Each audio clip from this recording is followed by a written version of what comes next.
Vamos abrir para Hebreus capítulo 12.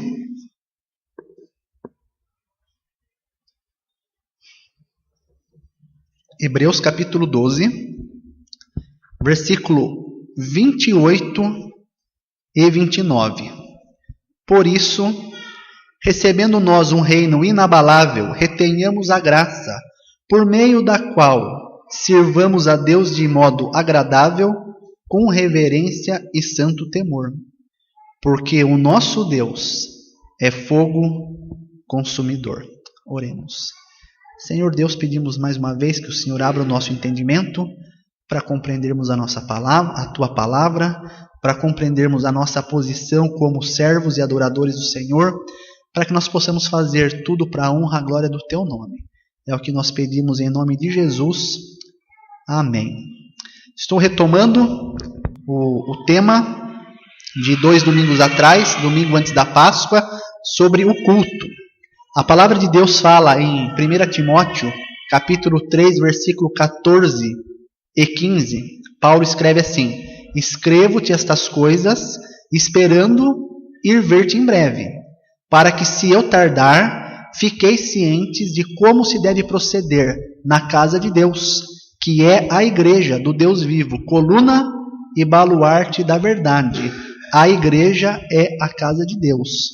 E 2 semanas atrás, se vocês lembram, um pouquinho do que eu falei, sendo a igreja a casa do Senhor, sendo a igreja a casa de Deus e não a minha casa, eu devo me comportar na casa do Senhor na maneira como se deve comportar na casa de Deus e não como eu me comporto na minha casa. Na minha casa eu posso ter a comodidade, né? Eu posso ter a liberdade de me comportar de uma maneira que eu não posso me comportar na sua casa, porque a sua casa tem as suas normas, na sua casa tem as regras. E quando eu vou à sua casa, eu tenho que observar aquelas normas, aquelas regras. Sendo a igreja a casa de Deus, ela também deve apresentar pela palavra de Deus a maneira como se deve proceder na casa do Senhor, que é a igreja do Deus vivo, coluna e baluarte da verdade. O que nós vimos 2 semanas atrás? Nós vimos que, sendo a casa de Deus, por essa razão temos que ter um comportamento adequado. A segunda razão, nós vimos que o culto apresentado a Deus, ele está assentado em 2 princípios. Primeiro princípio, somente as Escrituras. Tudo o que for acontecer na igreja deve estar baseado na Bíblia. A Bíblia não é apenas um livro descritivo que nos conta como era o culto em Israel. A Bíblia não é um livro descritivo que apenas nos conta como era o culto da igreja primitiva. A Bíblia é um livro prescritivo. Ela nos fala qual é a maneira, qual é a forma de nós adorarmos a Deus. E também o outro princípio é somente a glória de Deus. O culto não é realizado para que ele satisfaça alguma necessidade particular minha. Ele é realizado para que Deus seja glorificado. Então, sobre esses 2 princípios, nós entendemos que há um modelo determinado pelas Escrituras que vai trazer honra e glória a Deus. E qual é esse modelo? Nós vamos ver aqui em Hebreus capítulo 12, nesses versículos que nós lemos. Por isso, recebendo nós um reino inabalável, retenhamos a graça, pela qual sirvamos a Deus. Essa palavra sirvamos, na língua grega, na língua original, é a palavra latria, que você já ouviu na forma de, por exemplo, idolatria. O que é idolatria? É o culto prestado a um ídolo. Então essa palavra grega aqui, ela é latria. Ela ocorre 26 vezes no Novo Testamento, sendo que 5 delas ela ocorre como substantivo e 21 vezes como verbo. Então, 5 vezes fala do culto como um substantivo e as outras 21 vezes fala do nosso ato de cultuar a Deus, a nossa ação. E nem sempre ela está traduzida como aqui. Aqui está escrito sirvamos a Deus. Mas, por exemplo, em Mateus 4:10, é a mesma palavra, onde Jesus diz assim: somente a Deus adorarás e somente a Ele prestarás culto, ou somente a Deus cultuará. A palavra cultuar ali, como verbo, é essa palavra. Em Lucas capítulo 2, versículo 37.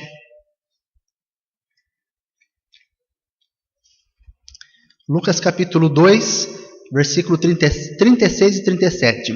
Havia uma profetisa chamada Ana, filha de Fanuel da tribo de Aser, avançada em dias, que vivera com seu marido 7 anos, desde que se casara, e que era viúva de 84 anos. Esta não deixava o templo, mas adorava noite e dia em jejuns e orações. A palavra adorava aqui é a palavra latria. Lá em Mateus ela foi traduzida como cultuar, em Hebreus como servir e aqui em Lucas como adorar. Então a palavra culto que nós usamos, a expressão culto, ela é muito abrangente. É uma palavra que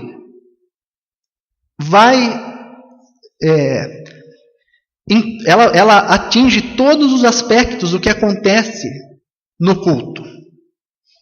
Então, às vezes a gente pensa que louvor, adoração são os cânticos. Agora a pregação da palavra de Deus não é adoração, não é louvor. A mesma palavra é traduzida por serviço, por ministério, por ministrar. Então, tudo o que acontece quando a igreja se reúne é o culto a Deus. É o serviço prestado, apresentado a Deus.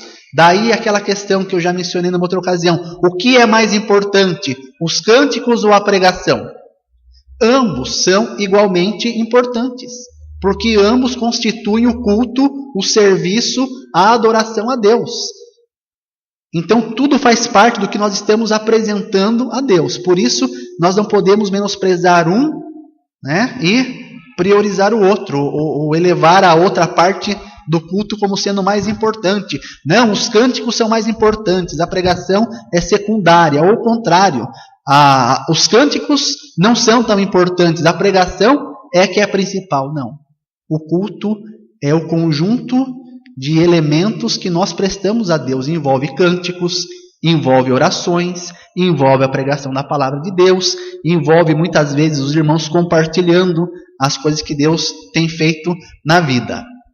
E aqui em Hebreus, capítulo 12, a palavra de Deus vai nos esclarecer como é que o nosso culto deve ser apresentado a Deus. O conjunto de tudo o que acontece na reunião da igreja.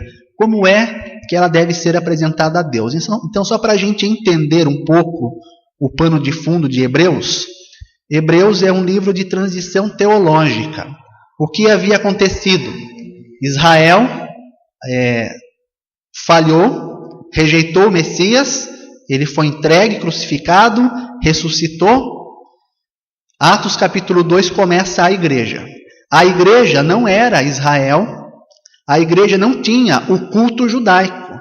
A igreja começa a estabelecer o seu próprio culto conforme a revelação de Deus, que estava sendo dada através dos apóstolos. Alguns crentes daquela época tinham um pouco de dificuldade de entender a diferença do culto judaico e do culto cristão. Se você pega os elementos essenciais, eles estavam presentes no culto do Velho Testamento. Haviam os cânticos, haviam as orações, havia o ensino da palavra. Então vamos dizer assim, aquela linha, aquele fio condutor, aquela liturgia era muito semelhante. Mas o que havia acontecido, que havia mudado drasticamente no culto da igreja? Não havia mais o sacrifício. Não havia mais a necessidade de se apresentar a Deus através de um sacrifício. Não havia mais a intercessão, o ministério de um sacerdote. Então, os crentes aqui da época, eles estavam sentindo uma certa tentação em voltar para aquele culto que eles prestavam antes do início da igreja. E aí, o escritor de Hebreus, nós não sabemos quem é, levado pelo Espírito Santo de Deus, ele vai nos dar, não só aqueles crentes daquela época, mas a nós, nos dias de hoje, vai nos dar a resposta a essa pergunta. Como é que nós vamos adorar a Deus? Então, primeiramente nós vemos aqui que O culto a Deus, ele é apresentado por meio da graça. Tendo nós recebido um reino inabalável, mantenhamos, seguremos a graça, pela qual sirvamos a Deus. Então, servir a Deus, cultuar a Deus, estar na presença de Deus, apresentando louvores, cânticos, orações, ouvindo a pregação da palavra, levantando durante os cultos, compartilhando as grandezas de Deus, só é possível na vida de uma pessoa por causa da graça de Deus. O que aconteceu com Adão e Eva no jardim? Pecaram, desobedeceram a Deus, quebraram a comunhão que havia entre o homem e Deus, e o homem ficou impedido de entrar na presença de Deus e cultuar a Deus. Como é que o homem passa a ter o direito de estar novamente na presença de Deus? Não é pelos seus esforços, não é pela sua religião, não é pelos ritos externos que nós fazemos, é pela graça de Deus. A graça de Deus é que alcança o pecador, é que vai até o pecador e o resgata, que livra ele da condenação da morte, que dá ao pecador um novo espírito. Deus é espírito, e importa que seus adoradores o adorem em espírito e em verdade. É o Espírito Santo de Deus que nos vivifica, que liga novamente a nossa comunhão com Deus, e aí nós podemos agora servir a Deus, cultuar a Deus, ministrar a Deus, adorar a Deus por meio da graça. Então, em primeiro lugar, o culto é apresentado a Deus por meio da graça. Sem a graça de Deus, nós não temos como entrarmos na presença de Deus para prestarmos o nosso culto, o nosso louvor, a nossa adoração. Segundo lugar, como é que essa adoração deve ser apresentada? A palavra de Deus fala aqui: sirvamos a Deus de modo agradável.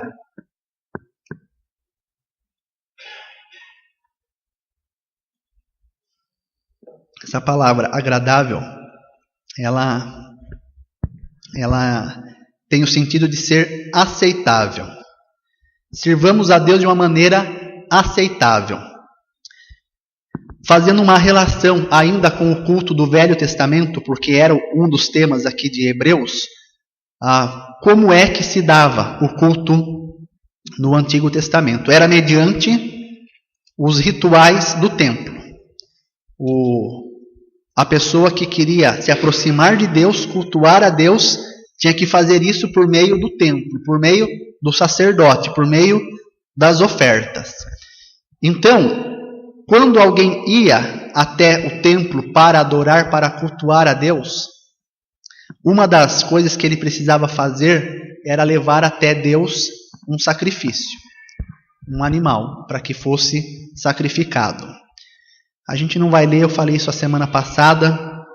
O livro de Levítico, os primeiros 5 capítulos, está estabelecendo vários tipos de ofertas que deveriam ser apresentadas a Deus. Cada vez que é falado de um animal que fosse ser apresentado como oferta de holocausto, é dito que deveria ser sem defeito. Aquele animal tinha que ser perfeito. Não podia ter nenhum tipo de defeito no casco, na orelha, na pele. Como é que isso acontecia? A pessoa que ia oferecer esse animal chegava para o sacerdote e o sacerdote fazia uma inspeção minuciosa. Ele olhava o casco, olhava a orelha, olhava toda a pelagem, olhava outras exigências que eram feitas, e se aquele animal estivesse aceitável, estivesse de uma maneira exigida por Deus, aquele animal poderia ser sacrificado.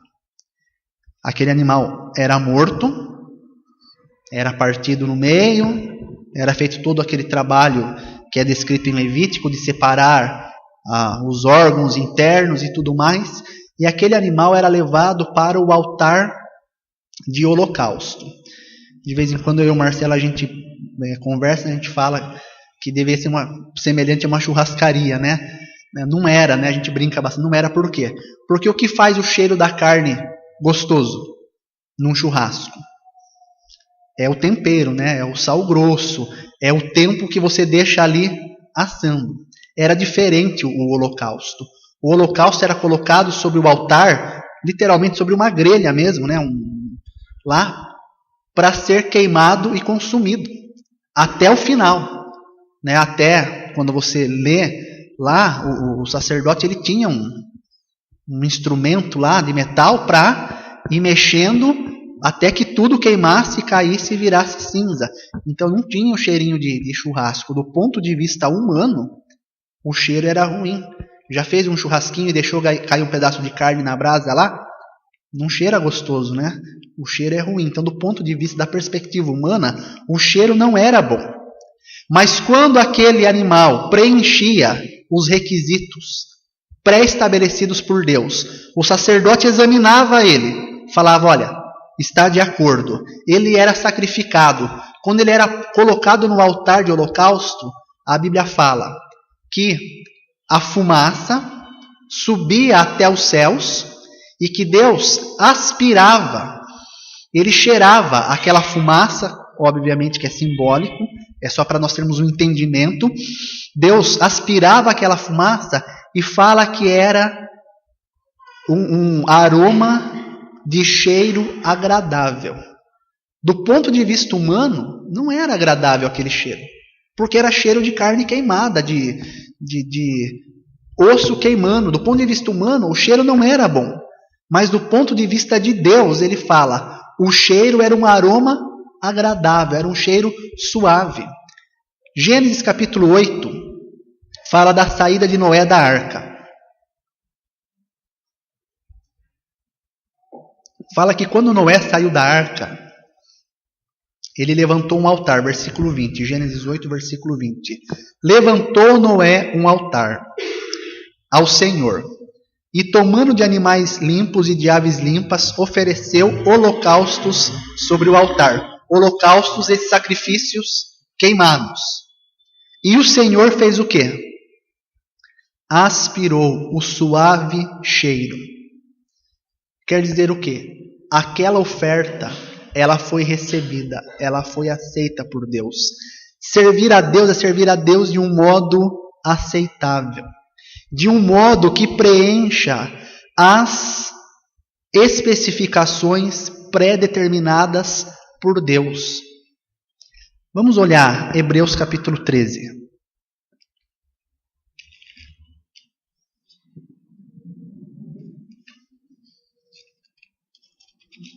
Hebreus capítulo 13, versículo 15. Por meio de Jesus, pois ofereçamos sempre a Deus que tipo de sacrifício? Um sacrifício de louvor, que é fruto de lábios que confessam o seu nome.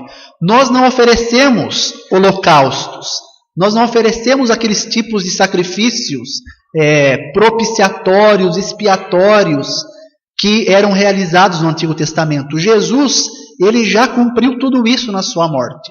Nós nos apresentamos a Deus para o culto, e o culto ele é comparado, ele é comparado àquele sacrifício.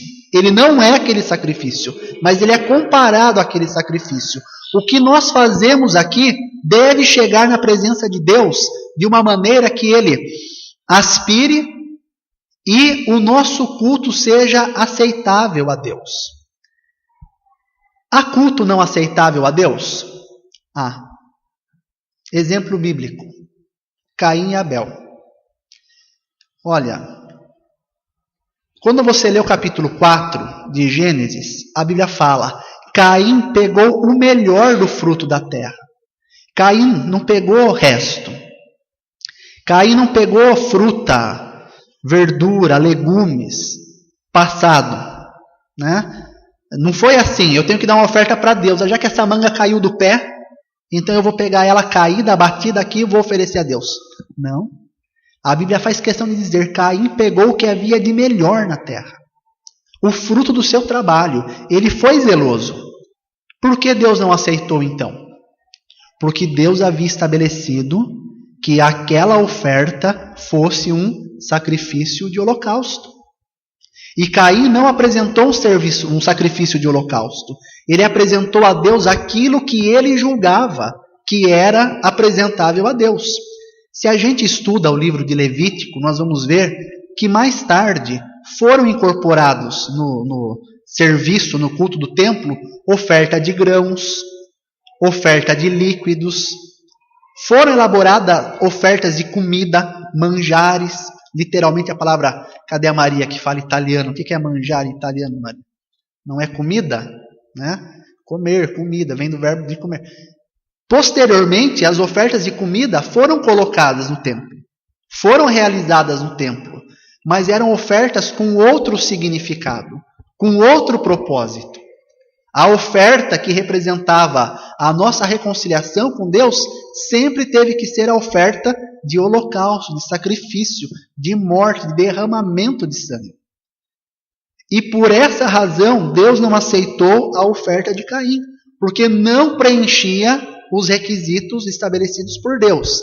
E a gente sabe depois, aqui o próprio livro de Hebreus, no capítulo 11 e outros trechos, vão dizer, no capítulo 12, vão dizer, olha, não podiam ser aceitos porque essas pessoas eram incrédulas. Elas agiam daquela forma porque não confiavam em Deus, não obedeciam à palavra de Deus. Por essa razão, ofereceram o sacrifício do jeito que eles achavam que era melhor. Há uma maneira, há um modo de adorar a Deus. E esse deve ser de um modo aceitável. Mas aceitável a quem? A Deus. Eu gosto de usar essas duas ilustrações que eu vou usar agora. A primeira delas vocês já ouviram. Quando você convida alguém para ir à sua casa para tomar uma refeição, geralmente o que você faz? Geralmente você faz a comida que você mais gosta, não é? Você pensa assim, eu vou chamar o irmão Adilson e a Terezinha para comer lá em casa. Então o que eu vou fazer? Vou fazer o que eu mais gosto. Eu penso assim, quem não gosta de lasanha? Todo mundo gosta de lasanha. Então eu vou fazer lasanha. Porque eu gosto e todo mundo gosta. E de maneira geral, todo mundo gosta de lasanha. Outro dia estava conversando, não lembro com quem era aqui no cantinho da igreja, e a pessoa estava falando de rabada, de mocotó. Talvez para você seja delicioso. Para mim não é. Para mim não é. Então, se você acha delicioso e você me chamar para ir até a sua casa para comer rabada, mocotó, alguma outra coisa do gênero assim, talvez para você seja muito gostoso. Mas para mim não é. Você foi bem intencionado? Você queria me agradar? Você fez por maldade? Não, você fez bem intencionado, você queria me agradar, mas você escolheu uma coisa que você gosta. Uma coisa que é delicioso para você, mas que talvez para o outro não seja. Então, se você quer agradar, talvez qual seria a melhor opção? Pergunta. Olha, você vai lá na minha casa, o que você gosta? O que agrada?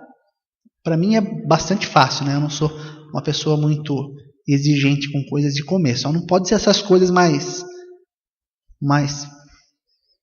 nordestinas, digamos assim, né? Mais característica de lá, da região do Nordeste. Ou quem é do litoral, come muito peixe. Não sou acostumado também. Mas às vezes na boa intenção, com o desejo de agradar, nós fazemos coisas que não vão ser aceitáveis pelo outro. O culto a Deus deve ser feito de modo agradável a Deus e não a mim. Outro exemplo é a história da cebola. Todo mundo pensa que eu não gosto de cebola. Eu gosto de cebola. Quem não gosta de cebola é minha esposa. Pastor, mas se você gosta de cebola, por que você não come cebola? Porque se eu como cebola, ela não me beija. Então, se eu quero beijá-la, o que eu tenho que fazer? Eu tenho que me abster da cebola. É simples. E não tem jeito. Se eu comer, ela fala, você comeu cebola, né? Não, não comi. Comeu sim. Não, não comi. Comeu, eu sei que você comeu. Então não dá para querer enganar. Por que eu me abstive da cebola? Porque eu quero agradar a Fabiana. Então, quando eu quero agradar alguém, o que eu faço? Eu me abstenho da minha vontade, do meu desejo. daquilo que eu julgo que é agradável a Deus. O que está na internet é público, então se é público pode ser dito em público, né? Recentemente alguém colocou assim: vejo pastores discutindo se pode ou não pode usar música gospel nas igrejas. Bom, a resposta para mim é muito simples: pode? Pode. Todas as coisas me são lícitas. Pode? Pode. Todas as coisas me são lícitas. Mas qual é a segunda parte do versículo? Mas nem tudo convém. Pode? Pode. Pode vir aqui na frente dançar, pastor? Pode? Pode. Claro que pode. Por quê? Porque todas as coisas... Mas convém? Não, não convém. No meu entendimento, não convém.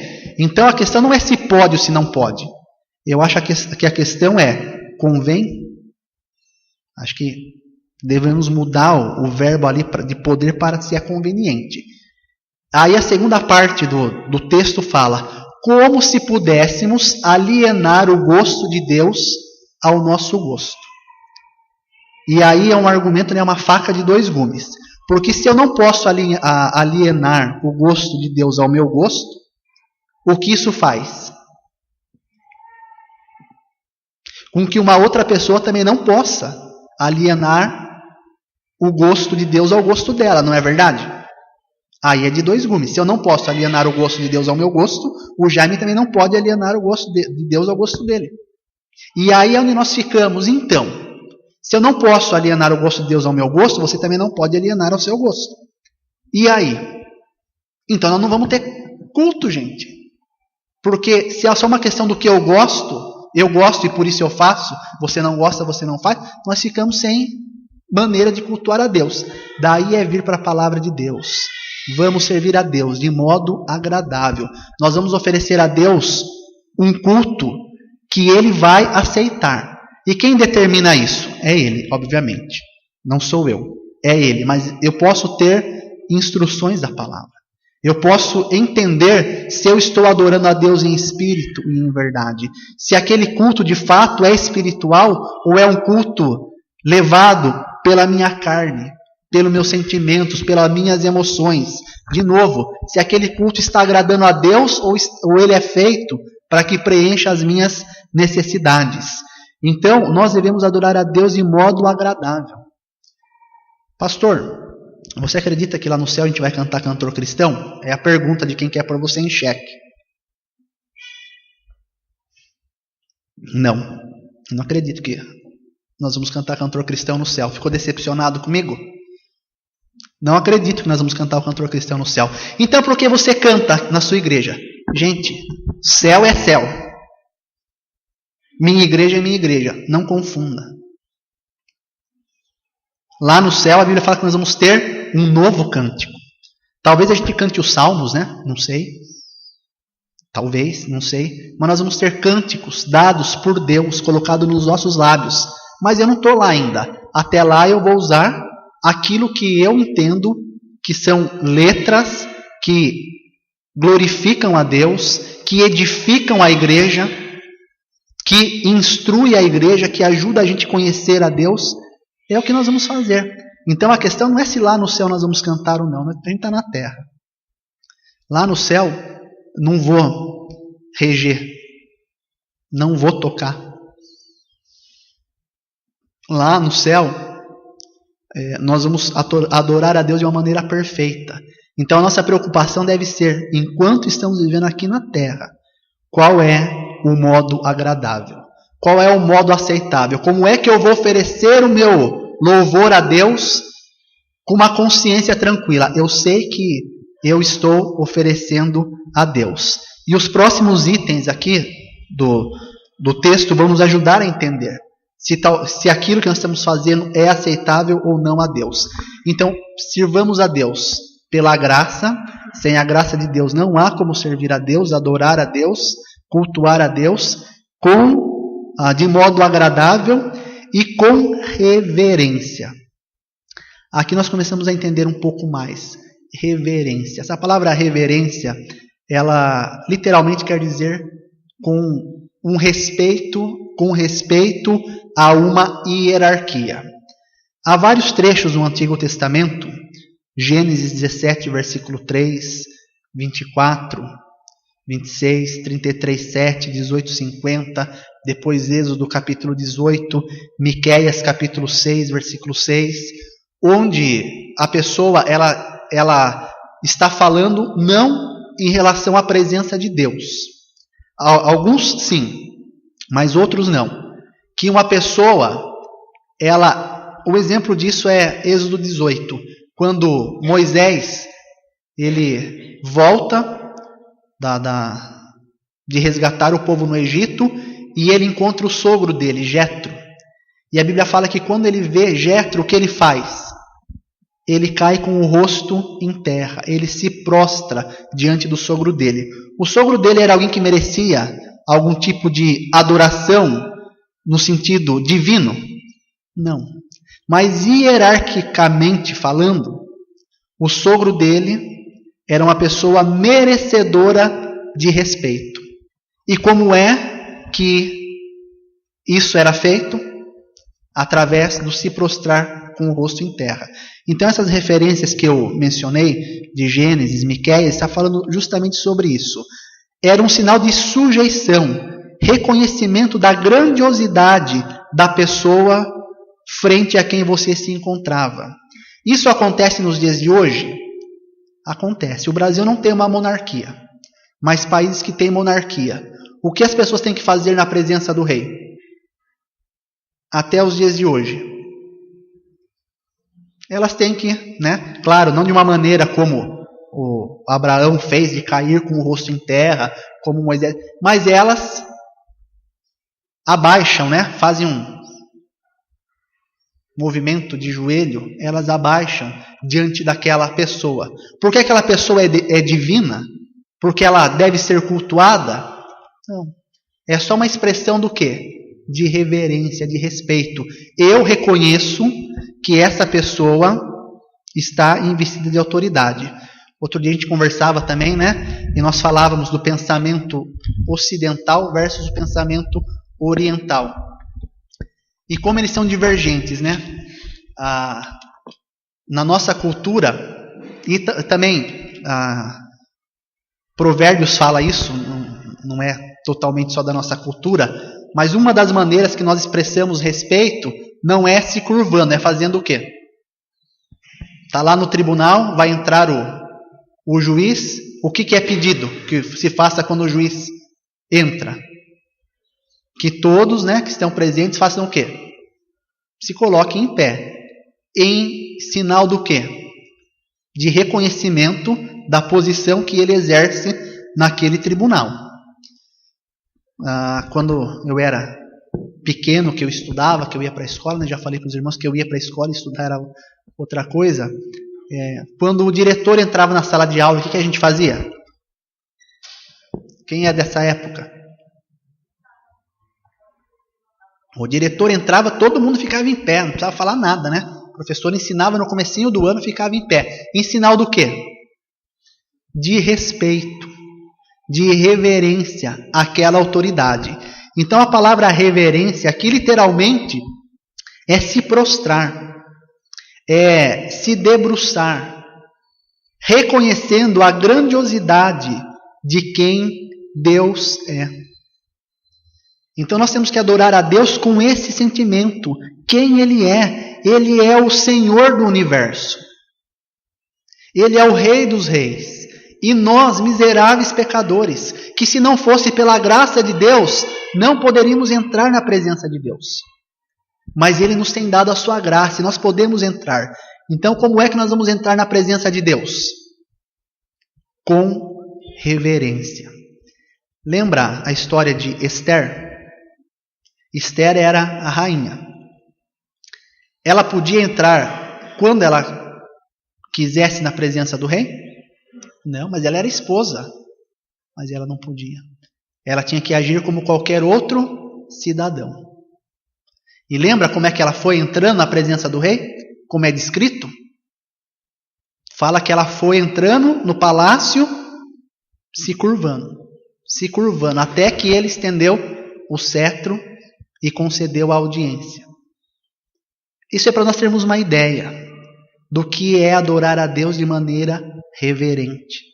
É nós entendermos a hierarquia. Deus é o Senhor do universo. Nós somos pó e cinza, como gosta de falar nosso irmão Jaime, mas nós temos o privilégio de entrar na presença de Deus. Então nós não podemos entrar na presença de Deus achando que nós temos qualquer direito. Estamos lá pela graça, então temos que entrar de maneira reverente. Abacuque, capítulo 2, 19 e 20, né, seu Cristiano? Pode o ídolo ensinar?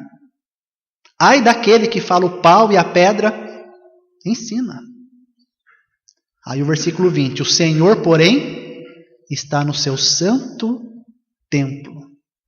Cale-se diante dele toda a terra. Nós não nos calamos na presença de Deus.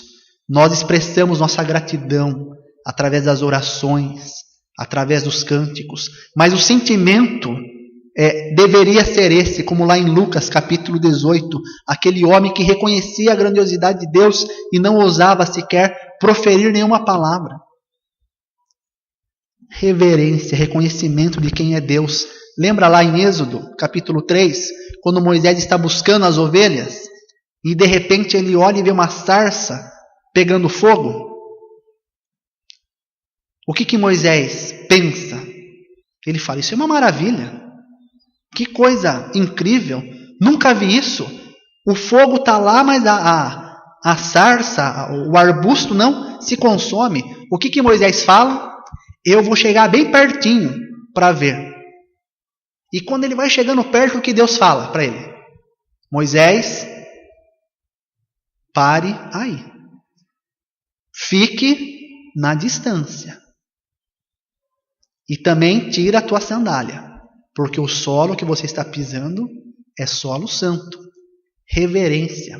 Depois a gente vai olhar a vida de Moisés e vai ver que Moisés andou tão perto de Deus. A Bíblia fala, ficou ali, face a face com a glória de Deus, que quando descia do monte, resplandecia a glória de Deus. Mas naquele momento que Deus fala, Moisés, mantenha uma distância. Vamos estabelecer aqui um relacionamento baseado no respeito, na reverência, no reconhecimento de quem eu sou e quem você é. Então, irmãos, nós temos que entender que o culto deve ser reverente. Nós temos que entender que nós estamos na presença de Deus. E nós não podemos, na presença de Deus, fazer o que nós quisermos. Gosto de futebol, os irmãos gostam não, sabem disso, né? Que eu gosto de futebol.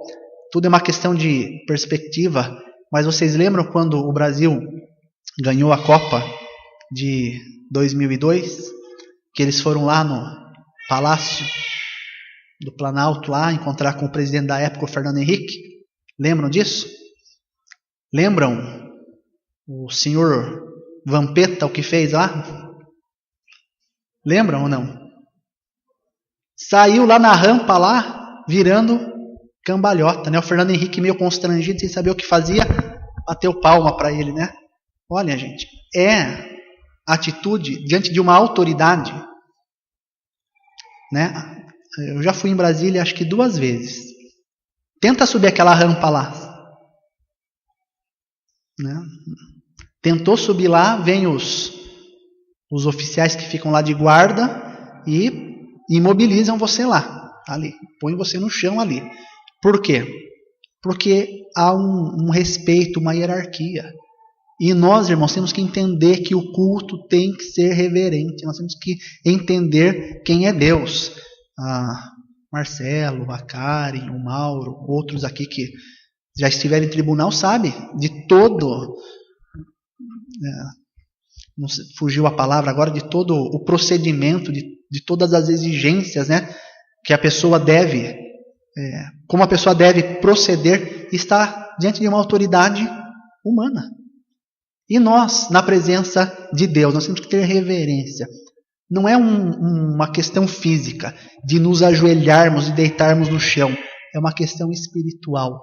Nós reconhecemos quem é Deus e quem nós somos. Terceiro, o quarto, melhor dizendo. Devemos servir a Deus com santidade e temor.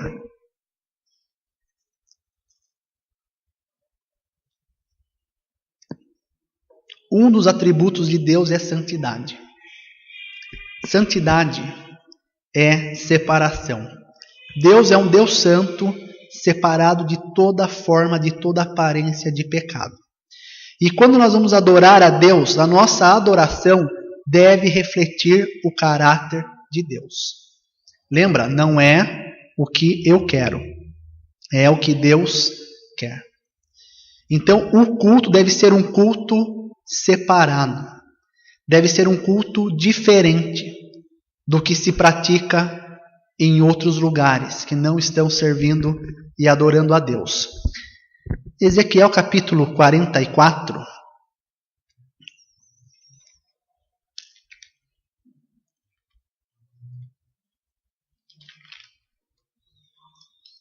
Ezequiel capítulo 44. No capítulo 40 começa a falar sobre o novo templo, o templo que vai ser estabelecido durante o reino. Fala do templo, fala tudo como vai ser no templo, a volta da glória de Deus. E no capítulo 44 vai falar sobre as pessoas que serão incumbidas do sacerdócio. Uma das funções do sacerdote no Antigo Testamento, depois no reino, está descrita no versículo 23. O que é que ele deve fazer? Deve ensinar ao meu povo a distinguir entre o santo e o profano. E farão discernir entre o imundo e o limpo. Saber identificar o que pode entrar no templo e o que deve ficar do lado de fora. Lembra o trabalho do sacerdote no seu ministério? Era examinar o sacrifício. Era ver se ele estava de acordo com o pré-estabelecido por Deus. E depois disso, ele podia apresentar. E parte do seu ministério era também ensinar o povo. Olha, Deus tem um sistema sacrificial. Nós temos que oferecer o sacrifício a Deus conforme Deus estabeleceu. E ele tinha que ensinar o povo. Em Malaquias, último livro do Antigo Testamento, qual era a queixa de Deus contra o povo? Vamos olhar lá.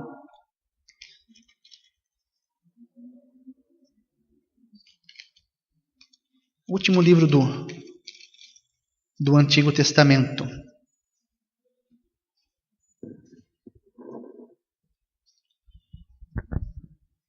Capítulo 6, versículo 6, capítulo 1, versículo 6.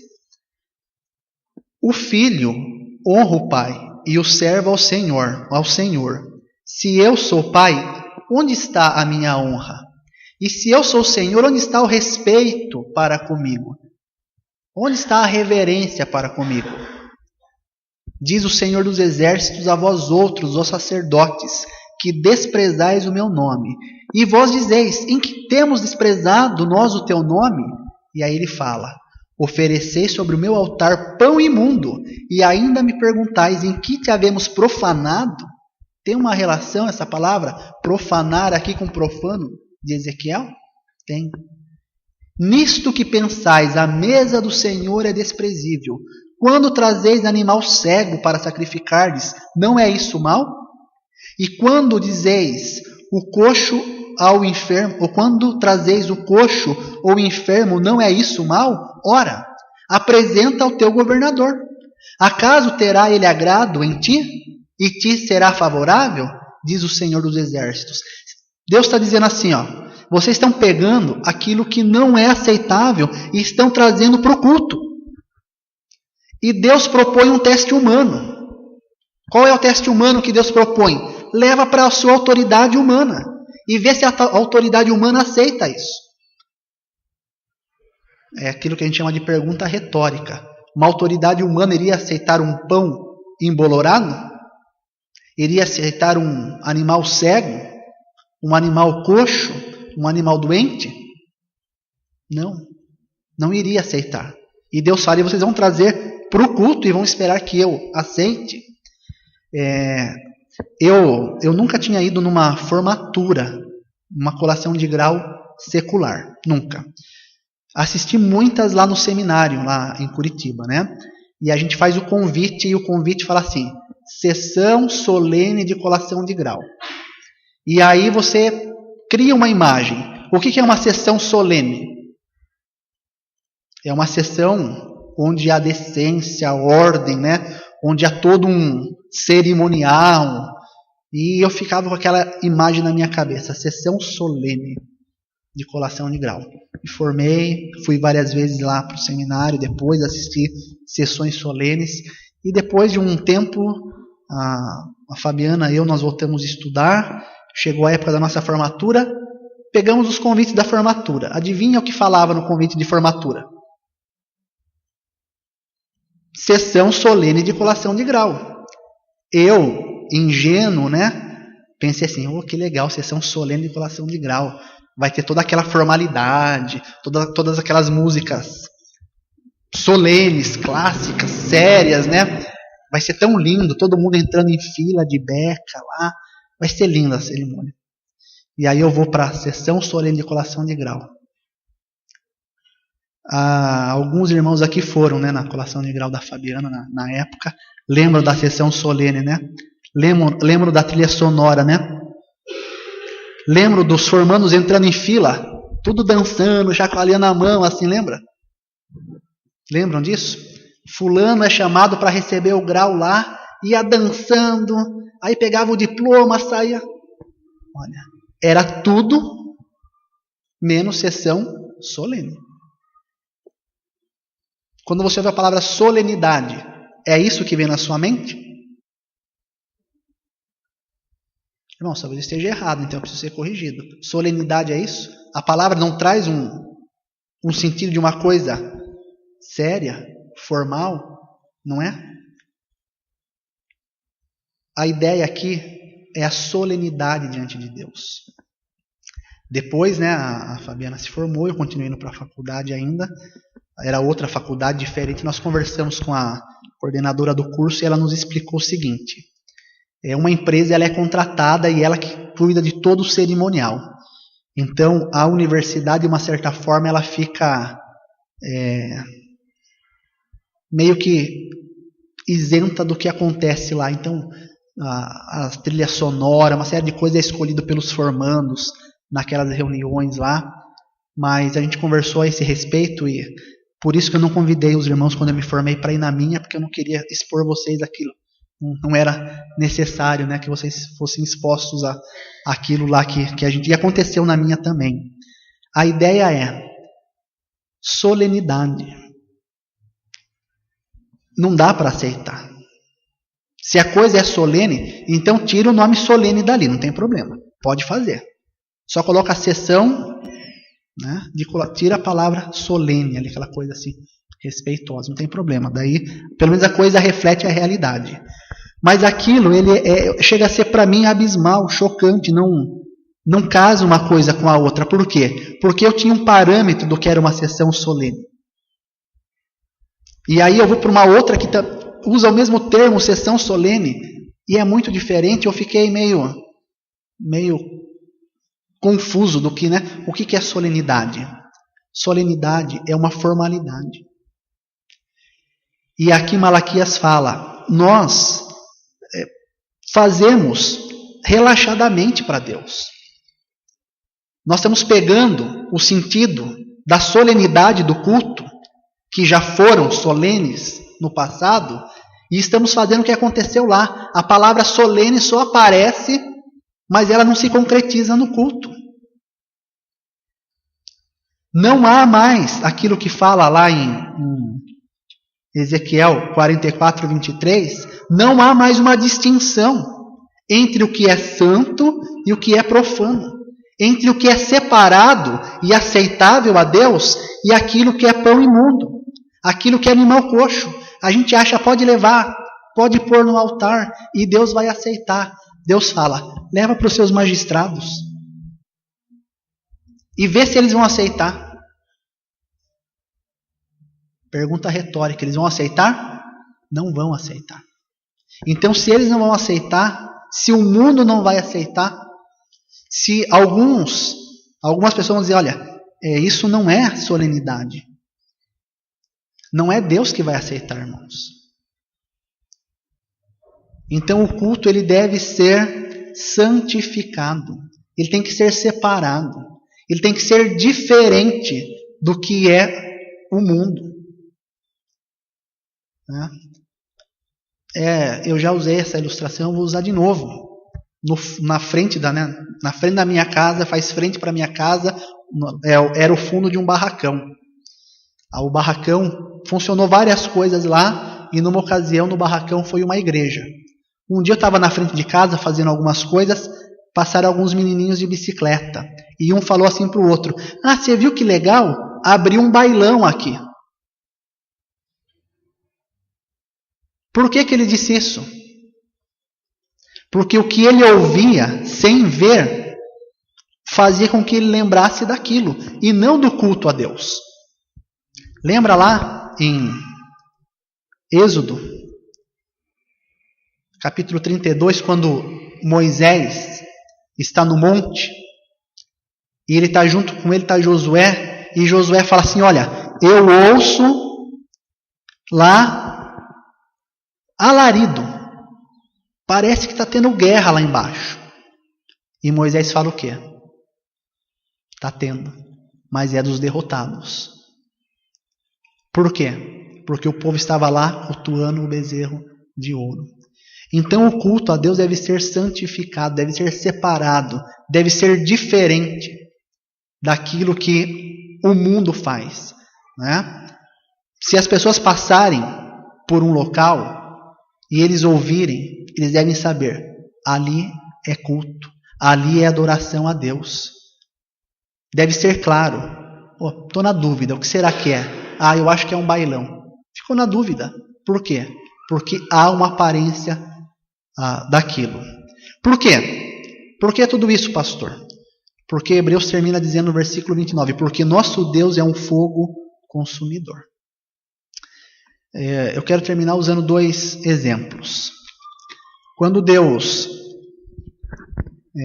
estabeleceu o tabernáculo, quando Deus fez todo aquele sistema ritual, sacrificial, que apontava para Cristo, os quais foram todos preenchidos em Cristo, Deus ele mandou que se construísse utensílios, ele fala sobre tipos de ofertas, coisas que deveriam ser apresentadas a Deus. E havia, no capítulo 30, a recomendação para o altar de incenso. O altar de incenso era um móvel na primeira repartição do templo, no lugar santo, onde era oferecido incenso, representando as orações.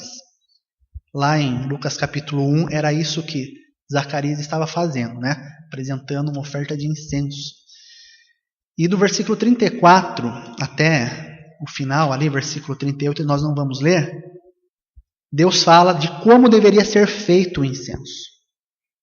E fala que ninguém deveria fazer uma cópia daquele incenso para ter na sua casa. E Deus diz mais, que diante da arca não deveria ser colocado nenhum outro tipo de oferta, diferente daquela que ele havia estabelecido. Não podia levar outro tipo de incenso, tinha que ser aquele prescrito por ele, no versículo 34 a 38. Nadab e Abiú eram filhos de Arão, eram sacerdotes. Arão, o sumo sacerdote, Nadab e Abiú eram sacerdotes. Levítico capítulo 10. O que Nadab e Abiú fazem? Eles se embriagam, você vai ler o contexto, eles se embriagam e eles decidem que vão fazer o quê? Vão colocar um incenso diferente daquele que foi ordenado por Deus. E eles entram lá com os seus incensários. Entram no altar. O que a palavra de Deus fala? Saiu fogo do altar e consumiu Nadab e Abiú. Por quê? porque não apresentaram a Deus conforme determinado por Deus. Outro trecho, 2 Samuel capítulo 6, é a história da arca. A arca foi levada pelos filisteus, depois foi trazida para Silo, ficou lá um tempo esquecido. Finalmente, Davi fala, vamos trazer a arca de volta. E aí, Davi manda um servo chamado Uzá ir buscar a arca. E o que é que Davi fala para Uzá? Usa uma carroça. Mas lembra as instruções de Deus sobre como carregar a arca? Tinha que ser como? No ombro de sacerdotes levitas. Qualquer pessoa podia carregar a arca? Não. Quem tinha que carregar a arca? Sacerdote levita. E Uzá, cumprindo uma ordem do rei, bem intencionado, ele vai lá, pega a arca, coloca numa carroça, 2 Samuel, capítulo 6, e ele vem com a carroça. De repente, a carroça dá uma resvalada. Capítulo 6 vai descrevendo tudo, a maneira como havia uma festa, um louvor a Deus. Versículo 6. Quando chegaram à eira de Nacon, estendeu Uzá a mão à arca de Deus e a segurou. Por quê? Porque os bois tropeçaram. Uzá era mal intencionado, gente. O que ele queria fazer? Proteger a arca de Deus de cair da carroça e se quebrar toda. Mas o que ele fez? Ele estendeu a mão. E ele tocou na arca. Então a ira do Senhor se acendeu contra Uzá. E Deus o feriu ali por esta o quê? Estou usando a atualizada. Na atualizada fala por esta irreverência. E morreu ali junto à arca de Deus. Por quê? Porque Números capítulo 4 deixa claro que só quem podia carregar a arca era o levita no seu ombro. Por que Deus fez isso? Deus queria nos ensinar que o culto é algo sério. Que o culto tem que trazer honra e glória a Deus. Que nós temos até muita liberdade no culto. Muita liberdade. Nós escolhemos os instrumentos, nós escolhemos os hinos. Nós temos muita liberdade em escolher como fazer a Deus. Mas o que muitas vezes nós fazemos com essa liberdade? Nós transformamos a liberdade em libertinagem. Gálatas vai dizer isso. Foi para a liberdade que Cristo vos libertou. Mas não useis da vossa liberdade para dar lugar à carne. Nós usamos a liberdade que nós temos em Cristo de cultuarmos a Deus. E nós usamos essa liberdade para quê? Para trazer os nossos gostos carnais para a igreja. Então, pastor, qual é a solução? A solução é nós buscarmos a Deus, sondarmos os nossos corações, vermos qual é a nossa intenção. Porque ainda fazendo a coisa da maneira como nós fazemos, nós podemos fazer erradamente.